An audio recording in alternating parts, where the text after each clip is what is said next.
आवाज आ रही है मेरी? है। आवाज आ रही है मेरी? जी जी, आपकी आवाज़ आ रही है। तो ये स्टार्ट करते हैं फिर सही आगे का काम। सही सही। तो हमने देखा प्रॉम्प्ट क्या कर रहा है। जो भी मैं लिख रहा हूँ प्रॉम्प्ट, मैं प्रॉम्प्ट लिख रहा हूँ और उसके बाद इस फंक्शन को चला रहा हूँ। जो भी मैं इस डब्बे में लिख रहा हूँ वो मेरे पास वैल्यू वापस आ रही है। अब मैं प्रॉम्प्ट को इनपुट दे सकता हूँ। क्या इनपुट दे सकता हूँ? जो भी मैं प्रॉम्प्ट को इनपुट दूंगा ना, एंटर योर नेम मिसाल के तौर पर, और मैं एंटर करूंगा तो वो मैसेज अपने डब्बे पर नजर आएगा। यानी अब जो भी मेरी वेबसाइट पे आएगा उसको समझ आ जाएगा कि हाँ, इस डब्बे में मुझे अपना नाम लिखना है। अब मैं अपना नाम लिखता हूँ, एंटर करता हूँ, तो अब यहाँ मेरे पास मेरा नाम आ गया होना है। अब जो वैल्यू है मैं इसको इस्तेमाल नहीं कर सकता, ये वैल्यू ज़ाया हो रही है। ये वैल्यू ज़ाया ना हो, उससे बचने के लिए मैं क्या करूँगा, इसको वेरिएबल में सेव करा लूँगा अपने पास, ताकि बाद में मैं इसको इस्तेमाल कर सकूँ। Let user name equal prompt. अब मैं यूजर नेम का इक्वल प्रॉम्प्ट और एंटर योर नेम एंटर करूंगा तो एंटर का यूजर नेम अब सही वो कह रहा है यूजर नेम नाम का जो वेरिएबल है पहले से बन चुका है। ये अब जिस नाम का वेरिएबल पहले से है उस नाम का दूसरा वेरिएबल नहीं बन सकता, ये इसने एरर दे दिया। तो ये बोला user name has already been declared. तो मैं इसको चेंज कर लेता हूँ, मैं कर लेता हूँ लेट। यहाँ मैं इसको चेंज नहीं करता, मैं ले आता हूँ यहाँ पर इसको अपने कोड में और यहाँ लिख देता हूँ बजाय हुनैन के। अब ये एक हार्ड कोड वैल्यू हमेशा हुनैन ही रहती है ना, लेकिन मैं इसको यहाँ चेंज कर देता हूँ। अब यहाँ पर कोई भी वैल्यू सेव हो जाएगी जो उस डब्बे में होगी। जो भी यूजर मेरी वेबसाइट पे आएगा उस डब्बे पे जो भी वैल्यू लिखेगा वो प्रिंट हो जाएगी, ना कि हार्ड कोड होना है। और मैं यहाँ से ये हटा देता हूँ console.log, बल्कि मैं इसको नहीं हटाता, मैं एक नई फाइल बना लेता हूँ और इसको सेव कर लेता हूँ पहले। स्क्रिप्ट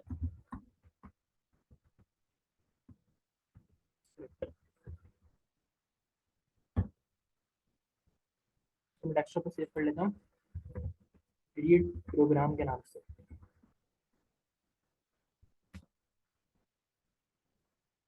ऑल फाइल्स,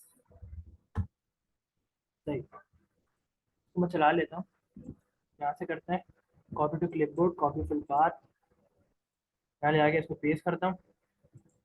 कुछ भी नहीं आया एज एक्सपेक्टेड, क्योंकि कोई कोड ही नहीं लिखा बीच में। अब मैं यहाँ कोड लिखता हूँ, मैं लिखता हूँ let user name equal prompt और यहाँ लिखना है एंटर योर नेम।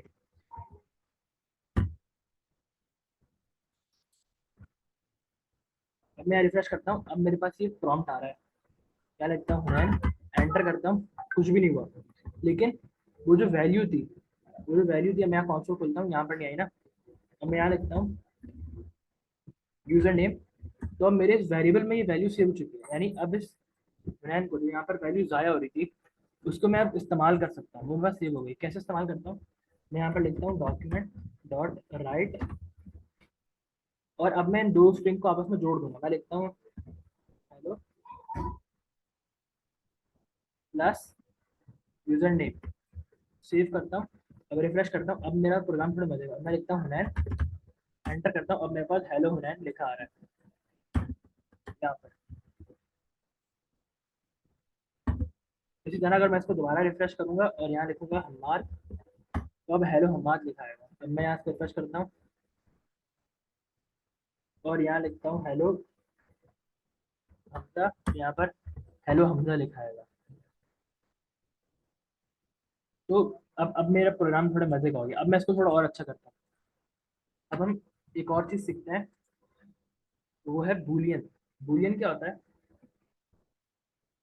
अब मैं यहाँ पर कोई भी चीज लिख रहा हूँ ना, जैसे मैं लिख रहा हूँ हेलो, कंप्यूटर बोल रहा है भाई इस नाम का कोई वेरिएबल नहीं है, ये क्या कर रहे हो। मैं यहाँ पर लिख रहा हूँ वर्ल्ड, तो कंप्यूटर मुझे वो एरर दे रहा है कि भाई क्या कर रहे हो, मुझे समझ नहीं आ रहा है ना। लेकिन अगर मैं यहाँ लिखता हूँ ट्रू, सॉरी यहाँ लिखता हूँ ट्रू, तो अब कंप्यूटर मुझे एरर नहीं दे रहा। मैं यहाँ लिखता हूँ फॉल्स, तो ये दो जो है ये एक स्पेशल वैल्यू है, इन पर कंप्यूटर एरर नहीं देगा। ये कंप्यूटर से बात करने का तरीका है। किस तरह? अब मैं कंप्यूटर से एक सवाल पूछता हूँ, भाई 9 जो है वो ग्रेटर देन, अब हम मैथ्स में इस्तेमाल करते हैं ग्रेटर देन का सिंबल ना, तो 9 जो है वो ग्रेटर देन 3 है। एंटर करता हूँ, कंप्यूटर कह रहा है हाँ ये बात सच है। तो कंप्यूटर को ये बात पता है। अबे यार, अच्छा नहीं सही, रिकॉर्डिंग स्टार्ट है, मैसेंजर रिकॉर्डिंग स्टार्ट नहीं, सॉरी। अगर मैं यहाँ लिखता हूँ 9 <2, तो कंप्यूटर मुझे कह रहा है भाई झूठ है ये बात, फॉल्स है। तो ये कहलाते हैं operators, plus minus multiply divide operator कहलाता है। मैं कंप्यूटर को बोलता हूँ 9 + 2 बराबर है 3 के, तो अब कंप्यूटर मुझे एरर देगा, क्यों? क्योंकि कंप्यूटर में इक्वल टू का मतलब ये नहीं होता बराबर है। इक्वल टू का मतलब होता है जो भी इधर लिखा हुआ है उसको इसके बराबर कर दो। तो कंप्यूटर, इसको हम कहते हैं, एक इक्वल टू को हम कंप्यूटर की जबान में कहते हैं असाइनमेंट ऑपरेटर। ये इस इक्वल टू का मतलब मैथ्स वाला इक्वल टू नहीं है, बल्कि इसका मतलब है ये जो है वो इस क्या कहते हैं, ये एक वेरिएबल है और इसमें ये वैल्यू सेव करते हैं। कंप्यूटर बोल रहा है भाई 9 + 2 कोई वेरिएबल नहीं बन सकता। ये एक अजीब बात करी आपने। तो अगर मैं यहाँ लिखता हूँ, तो फिर कंप्यूटर में इक्वल टू क्या होता है? इक्वल टू होता है इक्वल टू इक्वल टू। ये कंप्यूटर में इक्वल टू होता है। अगर मैं बोलूँगा 3 = 3, तो अब कंप्यूटर बोल रहा है हाँ ये बात तो सच है। अब मैं बोलता हूँ 3 = 6, तो कंप्यूटर बोलेगा भाई ये बात झूठ है। तो अब मैं कंप्यूटर से सवाल जवाब कर रहा हूँ। अब नॉट इक्वल टू क्या होता है? मैं कंप्यूटर को बोलता हूँ भाई 3 ≠ ऐसे नॉट इक्वल टू लिखो, 3 ≠ 3 है।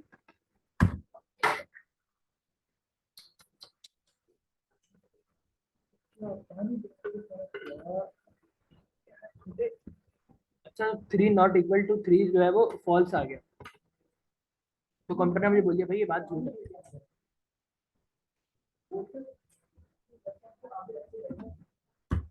तो ये 4 ≠ 5 करता हूँ, अब ये बात ट्रू हो गई, सच हो गई, है ना?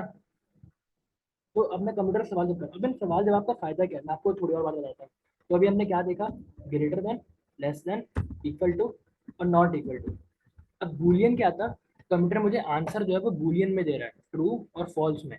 कोई तीसरी पॉसिबिलिटी नहीं है, मे बी, शायद, वायद कंप्यूटर नहीं बोलता। कंप्यूटर बोलेगा हाँ ये बात सही है या हाँ ये बात गलत है, बिल्कुल स्ट्रेट फॉरवर्ड है कंप्यूटर। मे बी या इस तरह की बातें नहीं सुनाएगा। अब मैं यार कंप्यूटर से एक सवाल पूछता हूँ। इफ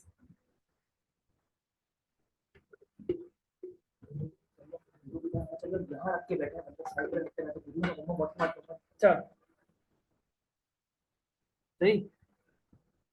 तो इफ 4 = 4, और अभी मैंने क्या किया, मैंने कंप्यूटर को बोला इफ। अब इफ एक स्पेशल वर्ड है कंप्यूटर में, इसका मतलब होता है अगर, इंग्लिश में ना। तो कंप्यूटर में भी इसका मतलब अगर ही होता है। मैं कर सकता हूँ, कंप्यूटर बोल सकता हूँ अगर 4 जो है वो बराबर है 4 के। ये मैंने कंप्यूटर को कंडीशन दी है। अगर ये कंडीशन सच होगी तो जो भी मैं इस कर्ली ब्रैकेट में लिखूंगा ना, कंप्यूटर उस कोड को चलाएगा। और अगर ये कंडीशन झूठ होगी तो कंप्यूटर उसको नहीं चलाएगा। मैं लिखता हूँ अलर्ट, हाँ ये सच है। अगर मैं इसको एंटर करूंगा, कंप्यूटर मुझे कर दिया, अलर्ट कर दिया, हाँ ये सच है।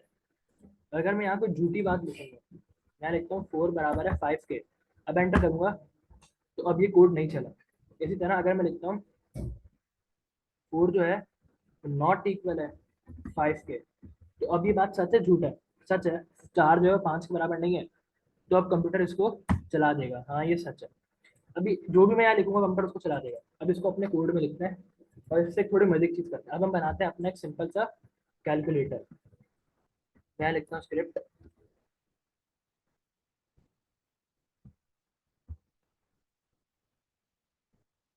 इसको सेव कर लेते हैं।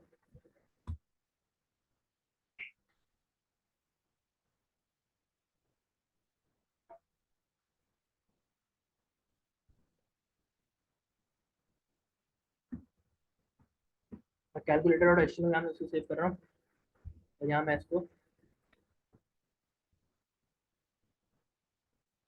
हॉलीवुड स्क्रिप्ट कर दी। हॉलीवुड स्क्रिप्ट भी कुछ चीज़ है। तो मैं इसको डेस्कटॉप पे सेव कर रहा हूँ, कैलकुलेटर और एचटीएमएल के नाम से। अब मैं यहाँ से इसको copy to clipboard, copy to path, यहाँ जाके इसको पेस्ट करता हूँ, एंटर करता हूँ, और अब मैं अपने इफ की मदद से कैलकुलेटर बनाता हूँ। मैं आपको इसकी स्लाइड तो दिखाना भूल ही गया, ये इसकी स्लाइड बनाई थी मैंने। खैर अभी किसी काम की नहीं होगी, अब तो हमने बगैर स्लाइड के पढ़ ली। तो मैं करूँगा, मैं यहाँ पर पहले यूजर से पूछता हूँ, मतलब मैं वेरिएबल बनाता हूँ लेट ए, या फिर नम वन लिख देता हूँ, नंबर वन। तो स्मॉल में नंबर लिख दिया, मैं इसको बोलता हूँ 4, और यहाँ बोलता हूँ लेट नम टू इक्वल 5। अब मैं करता हूँ यहाँ पर प्रिंट करता हूँ document dot write num one plus num two. Save करता हूँ, के रिफ्रेश करता हूँ। तो अब क्या होगा, इसको बंद कर देते हैं कौन सा, क्योंकि काम का नहीं होगी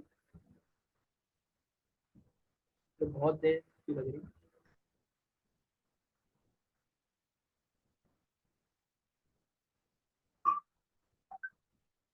कुछ भी प्रिंट नहीं हुआ, जबकि मैंने यहाँ पर प्रिंट कराया। ऐसा क्यों हुआ? डॉक्यूमेंट डॉट राइट,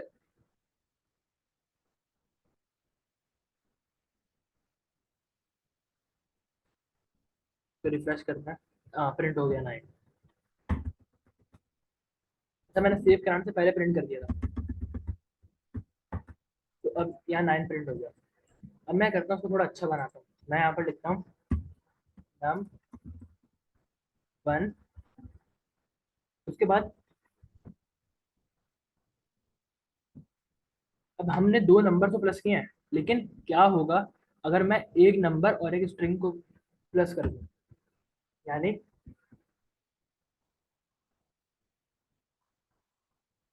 अगर मैं यहाँ लिखूं, यहाँ पर नंबर एक नंबर है ना, लेकिन अगर मैं लिख दूं हेलो प्लस नंबर, एंटर करूं, तो हेलो फोर प्रिंट हो रहा है। तो कंप्यूटर ने क्या किया, उस नंबर को भी स्ट्रिंग बना दिया और फिर दोनों को जोड़ दिया। तो इस बात का हमें ख्याल रखना पड़ेगा। आपने बचपन में एक लजीफा सुना होगा कि एक और एक 11 होता है ना। अगर कंप्यूटर में मैं ये करूंगा, कंप्यूटर एक और एक दो बोल रहा है, लेकिन अगर मैं इसको स्ट्रिंग बना के करूंगा एक और एक, तो अब कंप्यूटर क्या बोल रहा है 11, क्योंकि अब कंप्यूटर की नजर में ये दो नंबर नहीं है, बल्कि ये दो स्ट्रिंग है। तो अगर मैं एक नंबर को, अब मैं num two plus num one करता हूँ, तो अब क्या हो रहा है, 9 प्रिंट हो रहा है, क्योंकि दोनों एक नंबर है। नम वन भी एक नंबर है, क्वेश्चन मार्क नहीं है, नम टू भी एक नंबर है। लेकिन अगर इन दोनों के बीच में एक स्ट्रिंग डाल दो, इन दोनों के बीच में एक नंबर डाल दो, तो भी नंबर आएगा। लेकिन अगर मैं इसको स्ट्रिंग बना दूँ, अब ये तीनों एक स्ट्रिंग बन गए। इसी तरह अगर मैं 3 से पहले 3 के बाद स्पेस दे दूँ, एंटर करूँ, तो अब ये तीनों इस तरह प्रिंट हो रहा है। तो ये इसका फायदा मैं यहाँ पर उठा सकता हूँ, थोड़ा इसको अच्छा बना। मैं करता हूँ नम वन प्लस, और यहाँ प्लस, और यहाँ नम टू। अब मेरे पास क्या प्रिंट होगा, रिफ्रेश करता हूँ, 4 + 5 है ना, क्योंकि वो नंबर प्रिंट हो गया। अब मैं करता हूँ प्लस इक्वल टू, और अब देखते हैं क्या प्रिंट हो रहा है, 4 + 5 = 2। अब मैं यहाँ इन दोनों को प्लस करा देता हूँ, num one plus num two. लेकिन अब क्या होगा, 4 + 5 = 45 हो गया। ऐसा क्यों हुआ? यहाँ पर तो मैंने इनके बीच में कोई स्ट्रिंग प्लस नहीं कराया। अब होगा क्या कि अगर मैं 5 नंबर लिखूं और उनके बीच में एक भी स्ट्रिंग डाल दूंगा ना, तो कंप्यूटर क्या करेगा, उन सबको स्ट्रिंग में कन्वर्ट कर देगा, चाहे एक ही स्ट्रिंग क्यों ना हो। इससे बचने के लिए मैं करूंगा, मैं कंप्यूटर को बोलूंगा कि भाई ये वाला जो एरिया है ना, इसको एक नंबर ही रखो। किस तरह? नंबर नंबर का एक बना बनाया फंक्शन इस्तेमाल करके। मैं यहाँ पर वर्ड वगैरह खोल रहा हूँ,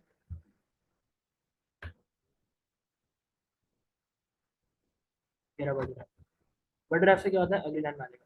अब मैं कंप्यूटर को बोलूंगा कि भाई इसको एज अ नंबर ट्रीट करो। यहाँ ब्रैकेट खोला, यहाँ ब्रैकेट बंद किया। मैं इस चीज को आपको यहाँ पर बताता हूँ। देखें, अगर यहाँ पर मैं, अब यहाँ पर दो नंबर है ना, लेकिन बीच में अगर एक भी स्ट्रिंग आ गया, तो कंप्यूटर इन सबको क्या करेगा, अलग अलग, ये खाली स्ट्रिंग है, इसमें कुछ है भी नहीं, फिर भी कंप्यूटर इन सबको स्ट्रिंग में कन्वर्ट कर देगा। यानी जो पूरा होगा ये इस तरह बन जाएगा 4 5, है ना। कंप्यूटर सबको स्ट्रिंग में कन्वर्ट कर देगा। तो इससे बचने के लिए हमें कंप्यूटर को बोलना पड़ेगा कि भाई ये जो है इसको नंबर ही रखो, और वो किस तरह करूंगा, एक नंबर के फंक्शन। अगर मेरे पास कोई स्ट्रिंग भी होगा ना, अगर मैं वेरिएबल बनाता हूँ लेट ए इक्वल 3, अब एक 3 है ना, ए 3 आ रहा है, ए प्लस 4 कर रहा हूँ, 3 कर रहा हूँ, तो मेरे पास 6 आ रहा है। लेकिन अगर मैं यहाँ पर ये कर दूँ स्ट्रिंग और ब्रैकेट में मैं ए लिख दूँ, तो अब ये 3 जो है नंबर बन चुका है। अब मैं जब ए प्लस 3 करूंगा तो यहाँ पर तो ए नंबर है, लेकिन अगर मैं स्ट्रिंग ए प्लस 3 करूंगा तो अब ए जो होगा वो एक स्ट्रिंग बन जाएगा, और ये 3 भी जो होगा ये एक स्ट्रिंग बन जाएगा, और ये दोनों स्ट्रिंग की तरह प्लस होंगे। ये बात समझ आई है, यहाँ कोई कंफ्यूजन है? इसी तरह अगर मैं एक स्ट्रिंग बनाऊं लेट बी इक्वल 4 कर दूं और एंटर करूं, तो अब बी जो है वो एक स्ट्रिंग है ना, अब मैं बी प्लस 8 करूंगा तो 48 प्रिंट होगा। लेकिन अगर मैं नंबर लिखूं और ब्रैकेट में इसको बी इनपुट दे दूं, तो अब ये बी नंबर बन जाएगा, लेकिन असल जो बी है वो अभी भी स्ट्रिंग ही रहेगा। लेकिन जब मैं नंबर के अंदर बी लिख के इसको प्लस करूंगा किसी नंबर के साथ, तो 12 आंसर आएगा, क्योंकि अब ये एक नंबर की तरह काम करेगा। यही टेक्निक मैं यहाँ पर इस्तेमाल कर सकता हूँ। मैंने यहाँ नंबर लिखा और नंबर के अंदर नम 1 प्लस नम 2 करा। अब क्या होगा, इन इस स्ट्रिंग की वजह से और इस स्ट्रिंग की वजह से ये पूरा एरिया जो है एक स्ट्रिंग में कन्वर्ट हो जाएगा, लेकिन ये वाला एरिया जो मैंने नंबर के अंदर लिखा है वो नंबर ही रहेगा। अब याद रहे, अगर मैं इस नंबर के अंदर ये कर दूँ, लिख दूँ हेलो और बोलूँ इसको एक नंबर में कन्वर्ट करो, तो जाव से मुझे NaN देगा। NaN का मतलब होता है नॉट अ नंबर। इसके बारे में हम डिटेल में पढ़ेंगे आगे चल के। अभी मैं इसको सेव करता हूँ, यहाँ रिफ्रेश करता हूँ, तो अब मेरे पास 4 + 5 9 आ गया। मेरा थोड़ा अच्छा बन चुका है। अब मैं करता हूँ इस कैलकुलेटर में इफ लगाता हूँ। अब मैं यूजर से पूछता हूँ, बजाय इसके कि ये कैलकुलेटर हर वक्त 4 + 5 ही करता रहे, ये किसी काम का कैलकुलेटर नहीं है ना, तो मैं सिर्फ थोड़े काम का कैलकुलेटर बनाता हूँ। मैं लिखता हूँ फंक्शन प्रॉम्प्ट, ब्रैकेट में लिखता हूँ एंटर फर्स्ट नंबर, इस तरह यहाँ लिखता हूँ प्रॉम्प्ट एंटर सेकंड नंबर।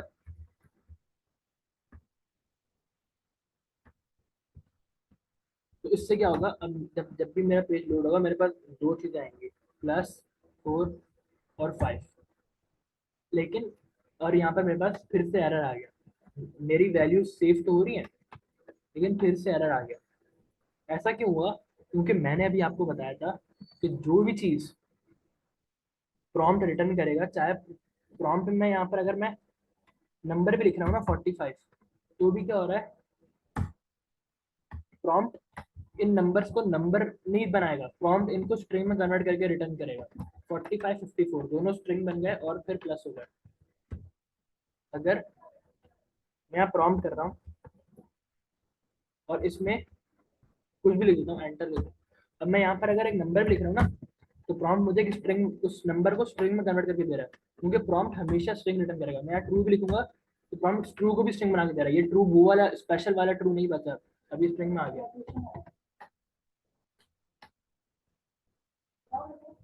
तो ये होगा।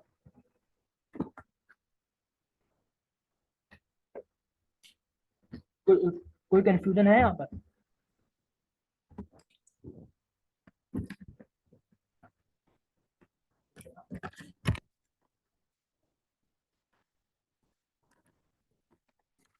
कोई कंफ्यूजन है यहाँ पर हमारी?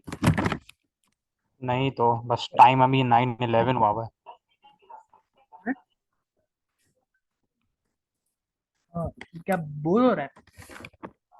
नहीं नहीं, वो सारा मतलब समझ आ गया है जो। हाँ, तो अब हम क्या करेंगे, इसको नंबर में कन्वर्ट करेंगे। किस तरीके से? उसी तरह से नंबर और ब्रैकेट में इसको इनपुट दे देंगे। अब क्या होगा, प्रॉम्प्ट वाला फंक्शन चलेगा। मिसाल के तौर पे मैंने प्रॉम्प्ट में इनपुट दिया 45, तो अब वो 45 यहाँ पर आ जाएगा। किसकी शक्ल में? स्ट्रिंग की शक्ल में। और जब ये नंबर वाला फंक्शन चलेगा तो यहाँ पर ये स्ट्रिंग नंबर में कन्वर्ट हो जाएगा, 45 आ जाएगा। और फिर क्या होगा, num1 में एक नंबर सेव होगा 45। तो ये कहानी होगी। पहले प्रॉम्प्ट का चलेगा, प्रॉम्प्ट से जो आउटपुट आएगा वो यहाँ पर आ जाएगा इस फंक्शन का। प्रॉम्प्ट का जो आउटपुट होगा वो नंबर का इनपुट बन जाएगा। समझ आएगी बात। और जो नंबर का इनपुट होगा वो यहाँ पर आउटपुट बन जाएगा एक नंबर, और फिर वो जो आखिर में जो रिजल्ट बनेगा वो जाके नंबर में सेव होगा। ये बात समझ आई?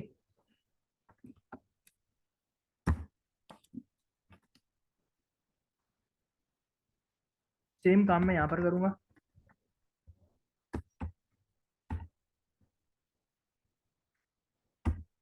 सेव करूंगा और अब जाके रिफ्रेश करूंगा, तो अब मेरा कैलकुलेटर चलना चाहिए 45, एंटर 54। और अब मेरा कैलकुलेटर चल रहा है क्योंकि ये दोनों नंबर में कन्वर्ट हो रहे हैं, 45 प्लस 54। अच्छा, मुझे ये चीज़ करने की ज़रूरत नहीं है, पता है?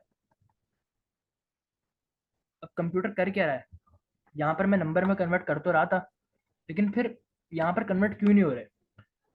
ऐसा क्यों है? आप बता सकते हैं हमारे भाई कि यहाँ पर जब मैं नंबर में कन्वर्ट कर रहा था तो फिर मुझे यहाँ पर कन्वर्ट क्यों करना पड़ा?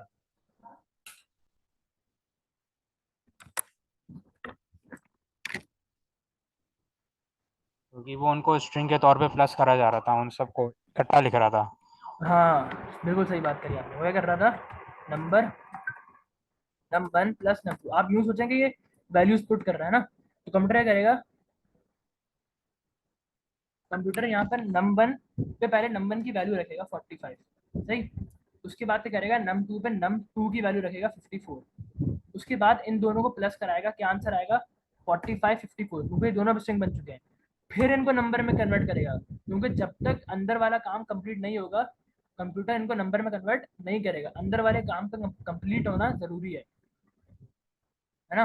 अंदर वाला जो काम है उसको कंप्लीट होना जरूरी है। ये देखें, अगर मैं यहाँ लिख रहा हूँ नंबर, लेकिन इसको मैं यूं कर सकता हूँ फिर, number num one plus number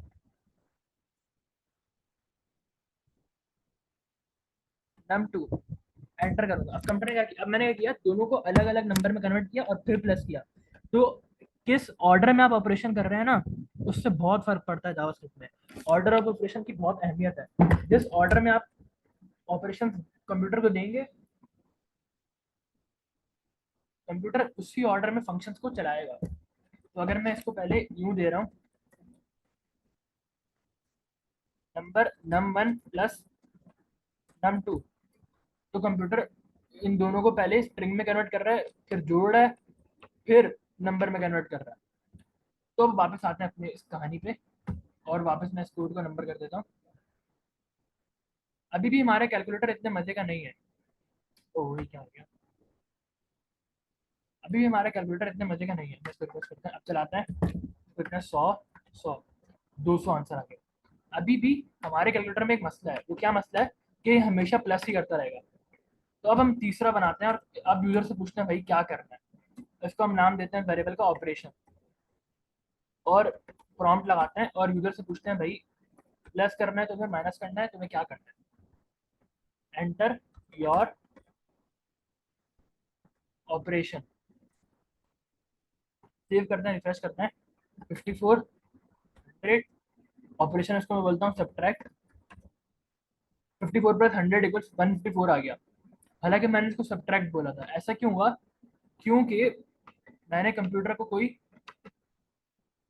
सिखाया नहीं है कि जब वो ऑपरेशन में जो इनपुट दे उसके साथ डील कैसे करना है। मुझे कंप्यूटर को सिखाना पड़ेगा। कैसे सिखाऊंगा, अभी हमने देखा इफ, कंप्यूटर को बोलूंगा अगर, अगर ऑपरेशन जो है वो एक स्ट्रिंग है ना, वो बराबर है किसके, ऐड के, तो क्या करो, ये वाला काम कर दो,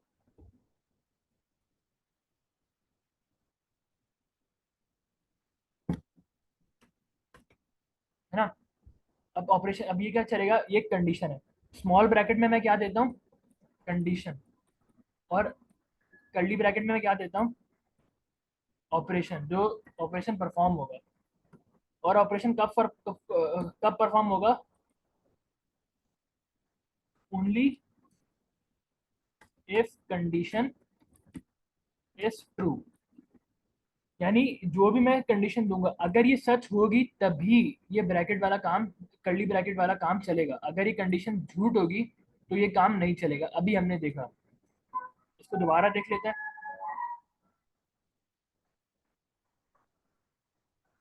अब अब क्या होगा, कंप्यूटर यहाँ पर आएगा ऑपरेशन नाम का वेरिएबल ढूंढेगा। ऑपरेशन नाम के वेरिएबल में क्या वैल्यू सेव होगी, मिसाल के तौर पे मैंने इसको ऐड दिया, अगर वहाँ यहाँ पर भी ऐड होगा तो कंप्यूटर ऐड और ऐड ऐड बराबर है ऐड के, ये बात सच हो गई, तो कंप्यूटर यहाँ पर ट्रू लिख देगा और ट्रू का मतलब ये कंडीशन चलेगी। अब मैं यहाँ पर इसको चलाता हूँ, 54 लिखता हूँ, 100 लिखता हूँ। अब मैं वहाँ जो भी लिखूँ ये कोड हमेशा चलेगा, क्यों? क्योंकि यहाँ मैंने लिख दिया ट्रू, और ट्रू हमेशा ट्रू होता है, तो उसको मैं 10 बार भी चलाऊंगा और यहाँ पर मैं कुछ उल्टा सीधा भी दे दूँ तो भी कंडीशन चलेगी। लेकिन अगर मैं यहाँ पर अपनी कंडीशन वापस लिख दूँ, क्या condition, operation equal equal true, save करता हूँ, अब जाके रिफ्रेश करता हूँ, सॉरी क्या लिख दिया, अब जाके रिफ्रेश करता हूँ। अब मैं यहाँ लिखता हूँ 100 100 और यहाँ लिखता हूँ सब्ट्रैक्ट, एंटर करूंगा, कुछ भी नहीं हुआ, क्यों? क्योंकि अब जो मैंने प्रॉम्प्ट में लिखा वो क्या लिखा, सब्ट्रैक्ट, वो यहाँ पर आके पेस्ट हो जाएगा, है ना। सब्ट्रैक्ट क्या बराबर है ट्रू के, सॉरी ऐड ट्रू के, नहीं, सब्ट्रैक्ट जो है वो ट्रू के बराबर नहीं है, तो ये कंडीशन क्या हो गई, फॉल्स हो गई। और कंप्यूटर कभी भी कंडीशन के फॉल्स होने पे कर्ली ब्रैकेट वाला काम नहीं करेगा। मैं कंप्यूटर को बोल रहा हूँ अगर ये काम सच है तो फिर ये करो, लेकिन ये बात तो झूठ हो गई, तो कंप्यूटर ये काम नहीं करेगा। अब मैं वापस इसको ऑपरेशन करता हूँ और यहाँ इसको ऐड कर लेता हूँ। अब यहाँ आता हूँ, रिफ्रेश करता हूँ, यहाँ लिखता हूँ 154 और यहाँ लिखता हूँ डिवाइड, फिर से कुछ नहीं हुआ क्योंकि कंडीशन झूठ हो गई। अब रिफ्रेश करता हूँ, लिखता हूँ 100 और अब लिखता हूँ ऐड। अब जब मैं एंटर करूंगा तो अब क्या होगा, ऑपरेशन जगह क्या आके पेस्ट हो जाएगा, ऐड, और ऐड बराबर है ऐड के, ये बात तो सच है, और अगर सच है तो ये वाला कोड चलेगा और हमारा यहाँ पर आउटपुट आएगा। तो इस तरह हम इफ के जरिए से कंप्यूटर को फैसला करना सिखा सकते हैं कि ये कोड चलाना भी है या नहीं चलाना। अब मैं इसको थोड़ा और अच्छा बनाता हूँ,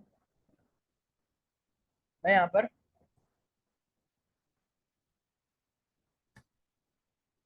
और इफ लगाता हूँ। अगर यहाँ पर इफ सच नहीं है तो मैं लिखता हूँ एल्स, एल्स का मतलब अगर, अगर ये बात सच नहीं है तो क्या करो,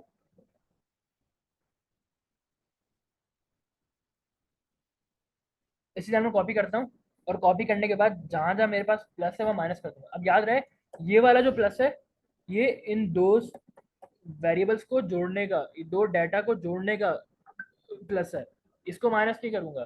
ये इस प्लस का मतलब है इसको और इसको आपस में जोड़ दो, लेकिन ये वाला जो प्लस था ये कोटेशन मार्क के अंदर था, ये वो प्लस था तो यहाँ प्रिंट हो रहा था 100 के बाद, तो इसको मैं माइनस कर रहा हूँ, इक्वल टू वैसा का वैसा रहेगा और इन दोनों को आपस में माइनस करूंगा, क्योंकि num one minus num two का मुझे आंसर चाहिए।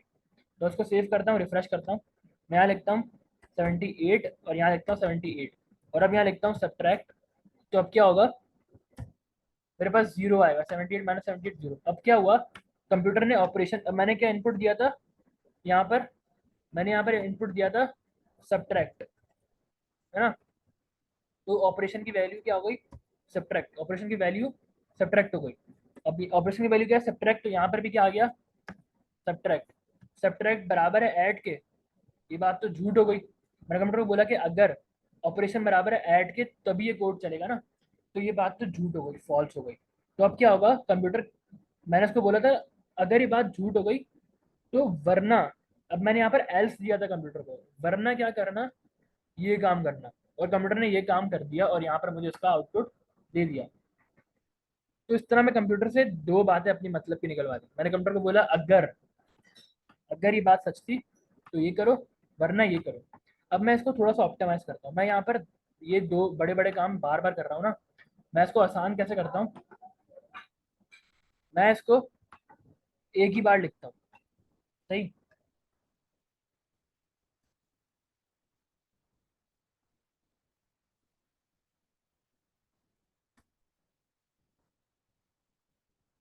और यहाँ से इस नंबर को हटा देता हूँ, मैं यहाँ पर कर देता हूँ रिजल्ट।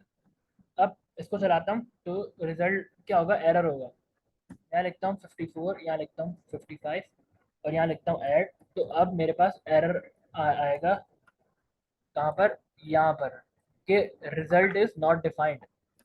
तो रिजल्ट को डिफाइन करते हैं, मैं करता हूँ result equal num1 plus num2, sorry let result, और यहाँ करता हूँ let result equal num1 minus num2। Save करता हूँ और यहाँ रिफ्रेश करता हूँ, अभी फिर एक एरर आएगा देखिएगा, 54 प्लस 45, एंटर करता हूँ, यहाँ लिखता हूँ ऐड, और जब एंटर करूंगा तो मेरे पास आएगा रिजल्ट इज नॉट डिफाइंड। दोबारा से मेरे पास रिजल्ट इज नॉट डिफाइंड आ रहा है। ऐसा इसलिए हुआ क्योंकि इस कर्ली ब्रैकेट के अंदर मैं जो भी वेरिएबल बनाऊंगा वो वेरिएबल इस कर्ली ब्रैकेट के बाहर सेव नहीं होगा। ये एक मसला है। तो मैं अब इसको हम अब इस चीज को हम कल डिटेल में डिस्कस करेंगे जब हम पढ़ेंगे स्कोप, लेकिन अभी के लिए हमारे पास इतना टाइम नहीं है, और वैसे भी हम बहुत कुछ पढ़ चुके हैं, तो हम मजीद चीजें, मजीद कॉन्सेप्ट्स को नहीं देख रहे। मैं करूंगा सिंपल इस रिजल्ट को बाहर ले जाऊंगा और लिख दूंगा लेट रिजल्ट इक्वल 0। सही। और अब मैं यहाँ पर बजाय लेट रिजल्ट लिखूं, मैं सिंपल रिजल्ट को अपडेट कर दूंगा num1 प्लस num2। हमने देखा था कि अगर हमारा वेरिएबल बना हुआ है एक नाम से तो हमें दोबारा हमें लेट लगाने की जरूरत नहीं होती। तो अब क्या होगा, लेटर का रिजल्ट, अब अभी मैंने लेट का रिजल्ट का वेरिएबल बाहर क्यों बनाया, क्योंकि अगर मैं इसके अंदर बना रहा था कर्ली ब्रैकेट के अंदर, तो कर्ली ब्रैकेट के बाहर मैं इस लेट के वेरिएबल को कॉल नहीं करा सकता। यहाँ पर अगर कराऊंगा तो कंप्यूटर को नहीं पता कि रिजल्ट क्या है। जो भी इस कर्ली ब्रैकेट के अंदर होगा इफ के, वो मैं सिर्फ इफ के इसके अंदर ही प्रिंट आता हूँ। अगर मैं रिजल्ट को आपको बताता हूँ, मैं अगर मैं मिसाल के तौर पर लेट को यहीं पर डिफाइन कर रहा हूँ, सही, लेट को मैं यहीं पर डिफाइन कर रहा हूँ। अब अगर मैं रिजल्ट को प्रिंट कराऊंगा ना यहाँ पर, और इसको सेव करते हैं, सॉरी, और रिफ्रेश करते हैं, यहाँ लिखता हूँ मैं 45, यहाँ लिखता हूँ 54, और यहाँ लिखता हूँ ऐड।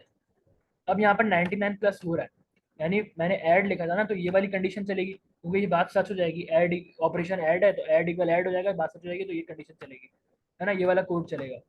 लेकिन ये वाला कोड जब चला तो रिजल्ट प्रिंट हो गया 99, सही, num1 प्लस num2। अब मुझे यहाँ पर नंबर को कन्वर्ट कराने की जरूरत नहीं है क्योंकि इन दोनों के बीच में कोई स्ट्रिंग नहीं है। अगर यहाँ पर मैं स्ट्रिंग लिख देता तो ये तीनों किस में कन्वर्ट हो जाते हैं, स्ट्रिंग में, चाहे खाली स्ट्रिंग ही क्यों ना लिखो, ये तीनों स्ट्रिंग में कन्वर्ट होते, और यहाँ पर 99 प्रिंट नहीं होता बल्कि 4554 प्रिंट होता है, क्योंकि तीनों स्ट्रिंग बन जाते हैं एक स्ट्रिंग से भी। तो मुझे यहाँ पर नंबर में कन्वर्ट कराने की जरूरत नहीं पड़ी। लेकिन जब मैंने यहाँ रिजल्ट प्रिंट कराया तो यहाँ प्रिंट हो गया 99 जो है यहाँ पर प्रिंट हो गया। लेकिन जब मैंने रिजल्ट को इस कर्ली ब्रैकेट के बाहर प्रिंट कराया तो कंप्यूटर ने मुझे एरर दिया कि भाई रिजल्ट इज नॉट डिफाइंड।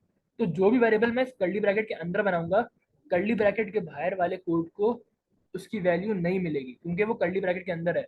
कभी भी कर्ली ब्रैकेट के बाहर वाला कोड जो है वो कर्ली ब्रैकेट के अंदर जाके वेरिएबल नहीं ढूंढेगा, वो कर्ली ब्रैकेट के बाहर ही सारे वेरिएबल ढूंढेगा। ये एक बहुत अजीब चीज है, लेकिन इसको हम कल डिटेल में डिस्कस करेंगे, कल से रात परसों, फ्राइडे वाले दिन। लेकिन जो वेरिएबल मैं कर्ली ब्रैकेट के बाहर बना रहा हूँ, कर्ली ब्रैकेट के अंदर मैं उसको इस्तेमाल कर सकता हूँ। इस इसको इस तरह समझें कि अगर वेरिएबल ब्रैकेट से बाहर बना है तो वो ब्रैकेट के अंदर भी चलेगा, लेकिन अगर ब्रैकेट के अंदर बना है तो ब्रैकेट के बाहर नहीं चलेगा। इसलिए मैं रिजल्ट को ले जा रहा हूँ और बाहर बना रहा हूँ। मैं यहाँ से भी हटा देता हूँ लेट, और यहाँ ले जाकर लेट रिजल्ट इक्वल 0 कर देता हूँ।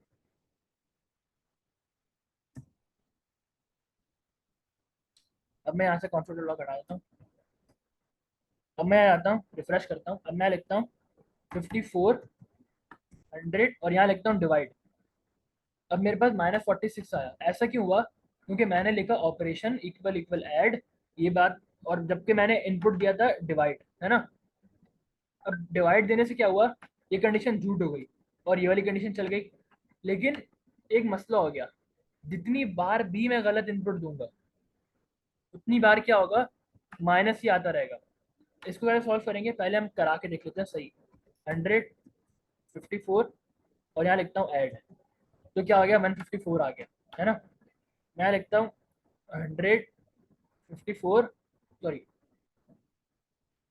दोबारा से नहीं कर रहा, तो कैंसिल कर रहा हूँ, दोबारा से रन कर रहा हूँ, तो शुरू से रन हो रहा है। मैं लिखता हूँ 100, 200 और सब्ट्रैक्ट कराता हूँ। अब 100 माइनस 200 माइनस 100 आएगा, लेकिन अगर मैं कोई गलत इनपुट भी दे रहा हूँ ना, जैसे 199 और 1, और यहाँ दे रहा हूँ डिवाइड, तो भी माइनस ही हो रहा है, 198 आ रहा है ना। ऐसा, अब मैं ऐसा नहीं चाहता। क्यों मैं ऐसा नहीं चाहता? क्योंकि मैं चाहता हूँ जब बंदा डिवाइड कराना चाहे तो डिवाइड आए ना। उसके लिए मैं क्या कर सकता हूँ, एक और सवाल पूछ सकता हूँ, और वो होता है एलसिफ। और ये आज की आखिरी चीज पढ़ रहे हैं, इसके बाद हम कुछ नया नहीं पढ़ेंगे। एलसिफ में मैं कंडीशन कंडीशन देता हूँ कि ऑपरेशन अगर बराबर है सब्ट्रैक्ट के, अब मैं रिजल्ट को इक्वल कर रहा हूँ इनवैलिड इनपुट। ऐसा क्यों कर रहा हूँ अभी आपको बताता हूँ। और एलसिफ में ब्रैकेट दे रहा हूँ और यहाँ लिख रहा हूँ result equal num sorry num1 minus num2। Save कर रहा हूँ, रिफ्रेश कर रहा हूँ, यहाँ लिख रहा हूँ 199 1 और सब्ट्रैक्ट। अब 198 आ रहा है, लेकिन अगर मैं यहाँ गलत इनपुट दे रहा हूँ 10 20 और यहाँ लिख रहा हूँ डिवाइड, तो मेरे पास आ रहा है 10 प्लस 20 इक्वल इनवैलिड इनपुट। सही, मेरे पास आ रहा है इनवैलिड इनपुट, क्योंकि मैंने रिजल्ट इनवैलिड इनपुट के बराबर कर दिया, तो यहाँ num1 plus num2 invalid input बराबर आएगा। अब इस कोड में हुआ क्या, अब कंप्यूटर चेक करेगा। मिसाल के तौर पे मैंने ये कोड चलाया और मैंने यहाँ लिखा 10, ये 10 क्या होगा, ये 10 जो है वो यहाँ पर आके सेव हो जाएगा। सही, यहाँ पर आके ये 10 सेव हो जाएगा। अब मैं सेकंड नंबर में लिखता हूँ 20, ये 20 जो है क्या होगा, यहाँ पर आके सेव हो जाएगा। अब मैं ऑपरेशन में लिखता हूँ सब्ट्रैक्ट। सही, अब एंटर करूंगा तो अब क्या होगा, यहाँ पर आके सब्ट्रैक्ट सेव हो जाएगा इस पूरे की जगह, है ना। एक स्ट्रिंग की शक्ल में सेव होगा, क्योंकि प्रॉम्प्ट हमेशा स्ट्रिंग देता है जब तक मैं उसे कन्वर्ट ना करूँ। अब होगा क्या कि जब कंप्यूटर यहाँ पर आएगा और यहाँ पर ऑपरेशन जगह सब्ट्रैक्ट लिखेगा, तो कंप्यूटर देखेगा सब्ट्रैक्ट बराबर है ऐड के, नहीं ये बात झूठ है, तो ये वाला कोड नहीं चलेगा, चलेगा ही नहीं। तो कंप्यूटर देखेगा वरना अगर, मैंने कंप्यूटर को बोला वरना अगर ऑपरेशन बराबर हो सब्ट्रैक्ट के, है ना। पहले कंप्यूटर ने क्या देखा, अगर सब्ट्रैक्ट बराबर है ऐड के, तो रिजल्ट बराबर कर दो num1 प्लस num2 के। वरना अगर ऑपरेशन बराबर हो सब्ट्रैक्ट के, ऑपरेशन की वैल्यू क्या है, सब्ट्रैक्ट, सब्ट्रैक्ट सब्ट्रैक्ट के बराबर है, हाँ बराबर है। तो वरना अगर सब्ट्रैक्ट बराबर है सब्ट्रैक्ट के, तो कंप्यूटर क्या करेगा, रिजल्ट बराबर कर देगा num1 माइनस num2 के। तो कंप्यूटर ने क्या किया, num1 माइनस num2, यानी num1 की वैल्यू क्या थी 10 20, तो इसका आंसर क्या आ गया, -10। और कंप्यूटर ने क्या किया, यहाँ पर num1 की वैल्यू रखी 10, यहाँ पर num2 की वैल्यू रखी 20, और यहाँ पर रिजल्ट की वैल्यू रखी -10। याद रहे, जब इन तीनों में से कोई एक भी एलसिफ चल जाएगा, इन तीनों में से कोई एक भी एलसिफ चल जाएगा, तो कंप्यूटर आगे वाली कंडीशन ही चलाएगा, यानी ये कंडीशन सच हो गई ना। अब कंप्यूटर इस एल्स वाली कंडीशन को नहीं चलाएगा, रिजल्ट में इनवैलिड इनपुट सेव नहीं होगा। जो कंडीशन सच होगी कंप्यूटर वहां पर रुक जाएगा, उसके आगे वाली कोई कंडीशन नहीं चलाएगा, ना उसके पहले वाली कंडीशन चलाएगा। बस जो कंडीशन सच होगी वही चलाएगा। अगर ये कंडीशन भी झूठ हो जाती, अगर मैं इसको कोड को सही करता हूँ, पहले वेरिएबल लगाता हूँ।